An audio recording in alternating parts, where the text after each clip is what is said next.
पिछले हिस्से में हमने देखा कि तुंग तुंग का दोस्त राइस्टार, जो उसके साथ उसकी मैकेनिक शॉप पर काम करता था, अचानक एक दिन बाइक एक्सीडेंट में मारा गया। टुंग टुंग भी वहाँ था। वो फूट फूट कर रोने लगा। उस रात तुंग तुंग करवटें बदलता रहा अपने दोस्त की याद में। सुबह जब दुकान पहुंचा तो उसने हैरानी से देखा दुकान के अंदर वही बाइक खड़ी थी जिसे राइस्टार ने आखिरी बार चलाया था। उसे क्या पता था, अब वही बाइक भूतिया बाइक बन चुकी थी। रात ढलते ही बाइक से एक अजीब सी आवाज आने लगी। कुछ ही देर में बाइक खुद ब खुद स्टार्ट हुई और चल पड़ी। गांव के एक घर के सामने जाकर रुक गई और जोर जोर से हॉर्न बजाने लगी। हॉर्न की आवाज सुनकर घर का एक आदमी गुस्से में बाहर निकला, लेकिन जैसे ही बाइक ने उसे देखा वो सीधा उसकी तरफ भागी और इतनी जोर की टक्कर मारी कि उसका शरीर टुकड़े टुकड़े हो गया। इसके बाद बाइक फिर से उसी जगह जाकर खड़ी हो गई जहाँ पहले थी। अगली सुबह गांव में हड़कंप मचा हुआ था। गांव के अलग अलग कोनों से कई लाशें मिली थीं। तुंग तुंग भी वहाँ पहुंचा। वो हैरान था, समझ नहीं पा रहा था कि ये सब क्या हो रहा है। उस रात वो छुपकर गांव पर नजर रखने लगा। तभी अचानक हॉर्न की आवाज आई। वो भागा और देखा गांव के एक घर के पास कई लाशें बिखरी पड़ी थीं और पास ही वही बाइक खड़ी थी।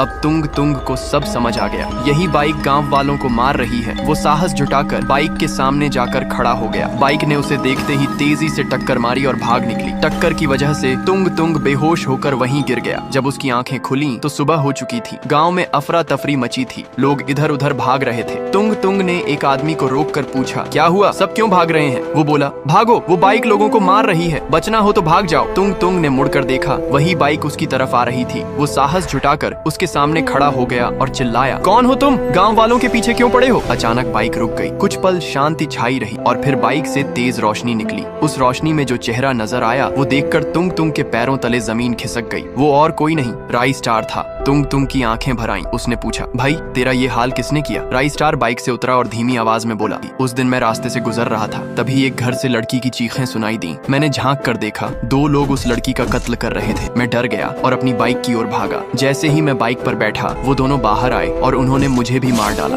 मेरी लाश को बाइक के साथ एक कोने में फेंक दिया ताकि सबको लगे ये हादसा है। उस दिन से मेरी आत्मा इसी बाइक में बंध गई और मैं बदला ले रहा हूँ। उनमें से एक को मैं पहले ही मार चुका हूँ। अब बस पुष्पा बचा है, तो चल आज हम दोनों साथ मिलकर बदला लेंगे। दोनों पुष्पा के घर पहुँचे। पुष्पा गहरी नींद में सो रहा था। अचानक उसे हॉर्न की आवाज सुनाई दी। वो उठकर खिड़की से बाहर झांका। वही बाइक उसके घर के बाहर खड़ी थी। वो डर गया। खिड़की से पलटा तो पीछे राइस्टार और तुंग तुंग खड़े थे। उसकी आंखों में दहशत भर गई। वो लड़खड़ाकर पीछे हटा और नीचे गिर पड़ा। नीचे उसका इंतजार कर रही थी भूतिया बाइक। जैसे ही बाइक ने पुष्पा को देखा वो सीधा उस पर चढ़ गई और भयंकर टक्कर मारी। पल भर में उसका शरीर टुकड़े टुकड़े हो गया।